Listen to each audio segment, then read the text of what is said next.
Something has been hiding in my parents' house for almost 40 years. I don't say that to be dramatic. I say it because I genuinely can't think of another explanation for what happened. And believe me, I've had a long time to try. My brother Eddie was 13 years younger than me. When he was around 2, maybe 3, he was completely obsessed with hide and seek. Every single evening, same routine, no variation, I'd be sitting at the dining room table doing homework, and he'd come running in from somewhere in the house and just stare at me. He never actually said the words. He didn't need to. I knew what he wanted. I'd play along, tell him he was too good, that I probably wouldn't even be able to find him this time. He'd grin and disappear around the wall separating the dining room from the living room. And every single time, he hid in the exact same spot. Behind one of those old floor speakers, the big ones from the 80s, tall as a small child, sitting in the corner of the living room. That was his spot. Always that corner. Same routine every night. Walk around the wall, look confused. I wonder where Eddie could be. He hides so well. Then jump in front of the speaker, yell "Found you." He'd squeal and bolt. I'd chase him to wherever our parents were. Then back to homework. We did this for months. It was probably the most predictable part of my day. Until the last time, he came running up like always. Didn't say anything, just looked at me. I smiled and gave him the speech. "You're too good. I'll never find you this time." He disappeared around the wall. I gave him his minute, put the pencil down, walked around. I jumped in front of the speaker. Empty. I just stood there for a second. The corner was dark. The speaker sat there and there was nothing behind it. I even looked twice, like maybe I'd somehow missed a toddler standing right in front of me.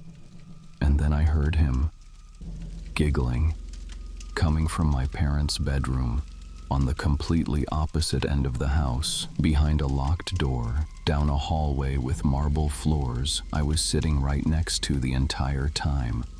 Floors that echo. You can hear every footstep, every single one. There's no way he crossed that hallway without me hearing it. No way. I walked to my parents' bedroom door and tried the handle. Locked. I knocked.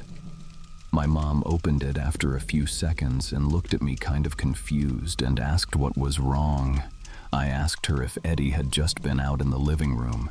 She said no, said he'd been in the room with her for a while. I didn't explain anything. I didn't tell her about the empty corner, or the giggling, or how none of it made any sense.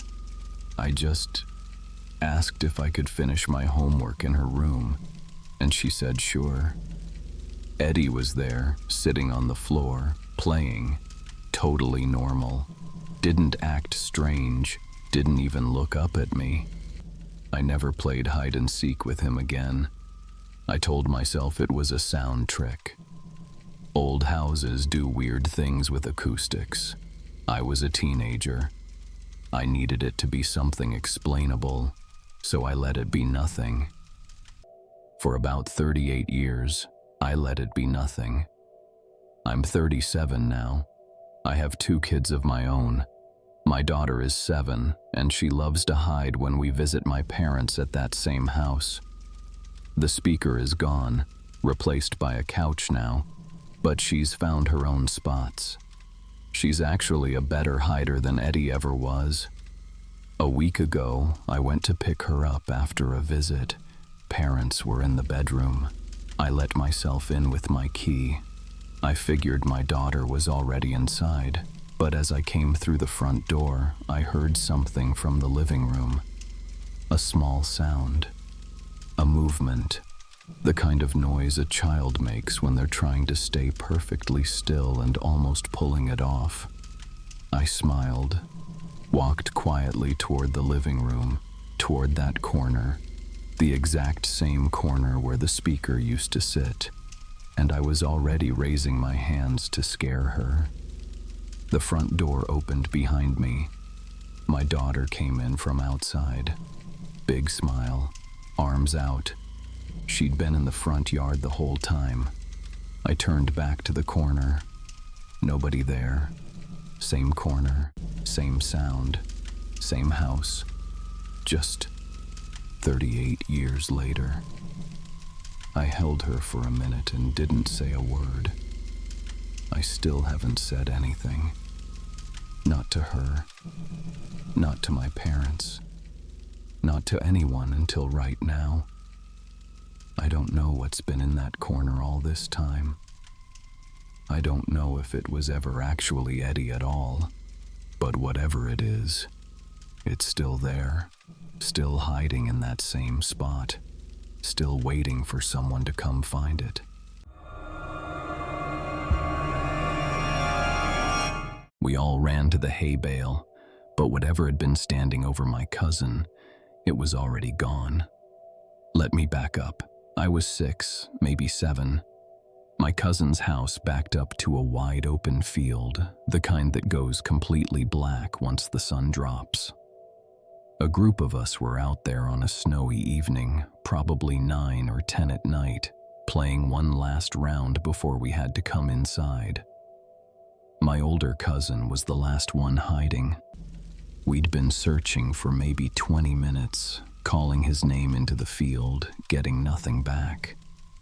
The snow was fresh, maybe 2 or 3 inches, and it was that specific kind of cold quiet where sound carries but also somehow disappears.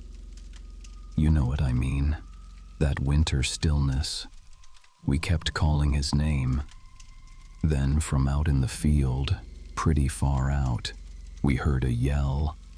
Not a scared yell exactly, not a called name, just a sound, short and sharp, the kind that cuts through cold air and makes everyone freeze at the same time. We looked out into the dark. We could see him, lying across the top of a hay bale, flat on his back, arms at his sides, not moving. From where we were standing, maybe 30, 40 feet away in the dark, he looked like something placed there. Not hiding, not playing, just lying there. None of us said anything for a second. That's when something stepped out from behind the bale.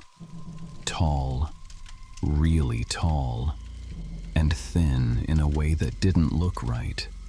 The proportions were off, like something stretched to roughly fill a human shape without quite getting all the details correct.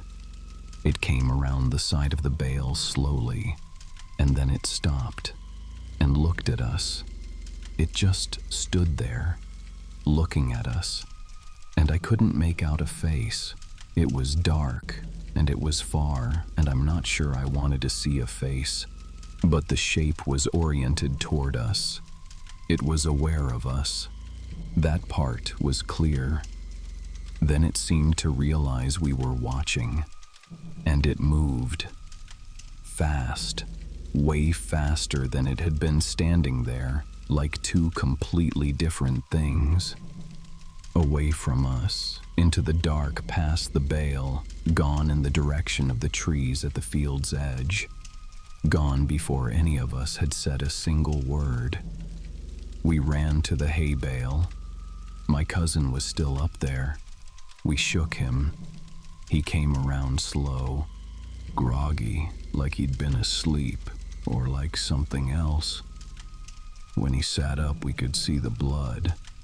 Bad nosebleed, already dripping down the side of the bale, dark against the snow at the base. We got him down, got him standing. We asked what happened. We asked who the other person was. He said he didn't remember. Not going out to the field, not the bale, not lying down, Nothing from the moment he ran off to hide until he was looking up at our faces. Just gone. That whole stretch of time, just gone. The adults came out eventually. We told them what we saw, and they did what adults do, found reasonable words for it. Someone passing through the field, shadows, kids in the dark. At least that's what they said. I was little. I let them say it. But the next morning, they looked. Our footprints were everywhere in the snow. The path we'd walked out to the bale, the spot where we'd stood, all of it, clear as anything. There were no other footprints, not from behind the bale, not moving toward the tree line, not anywhere in that field except ours. We all watched it run, several of us, and it left nothing behind in the snow. I'm 19 now. I've thought about it a lot. I've tried to come up with something that fits. Some explanation where a person that tall moves that fast and leaves no footprints in fresh snow. Something that explains why my cousin had no memory and a bloody nose and no idea how he got out there. I haven't found one.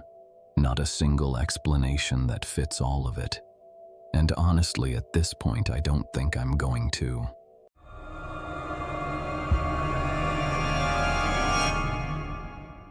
There's a note taped to a tree somewhere near a beach. 2 kids wrote it in the summer of 2017. It says, "Please come back. We will forgive you." I want you to hold on to that while I tell you the rest. It was a vacation rental near the beach. A family staying nearby had 2 kids, a girl named Abby and her brother Bernard. The person telling this story was on vacation with their own family, close friends with Abby's parents. They'd spent the week the way you do when you're a kid, near the water in the summer, loud and easy and completely without worry. One afternoon, around 4:30, the parents went out to dinner. 3 kids stayed back and started a game of hide and seek. Just 3 of them. Warm afternoon, a rented house, the smell of sunscreen and grass. Abby counted first. The narrator hid and was found. Bernard hid and was found. They switched. The afternoon stretched on. Normal. Fun. The kind of afternoon you don't think about twice. Then it was the narrator's turn to seek. They found Abby quickly enough. Then they went looking for Bernard. A few minutes passed. They called his name. Nothing. A few more. They checked the yard. Called louder. The light was shifting now. That slow change from afternoon to early evening where everything goes a little gold and a little quiet. Still nothing. They kept calling. Bernard didn't answer. They got the parents. Parents searched. Neighbors joined. Then someone called the police. The afternoon became evening, became night, and the search kept going.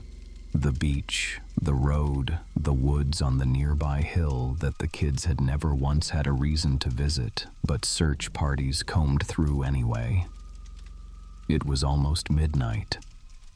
Abby had stopped crying long enough to ask the question that had been sitting in everyone's chest the whole time. How did he just disappear? No one answered. What do you say to that? The narrator and Abby found a piece of paper somewhere, wrote on it, taped it to a tree near the spot where they'd been playing. Please come back.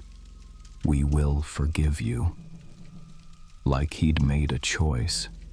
Like he was somewhere out there deciding whether to come home, and all he needed was to know that it was okay. That nobody was mad. That's the part I keep coming back to. Two children in the dark, writing forgiveness onto a piece of paper for a little boy who hadn't done anything wrong. Because they were children and they didn't have any other tools, and they were trying everything they could think of. It wasn't enough. Search parties went out the following days. The area was covered. The beach, the water, the hill, the roads, everything. Bernard was never found. That was 5 years ago. The narrator has never gone back to that beach. Abby and her family haven't either. A little boy went to hide on a warm summer afternoon. He was good at it, apparently. He found a spot that nobody could find, and nobody ever did. He's never been found. No trace, no explanation, nothing. A child playing a game on a summer afternoon and then just gone. I don't have anything else to add to that. I don't think there's anything to add.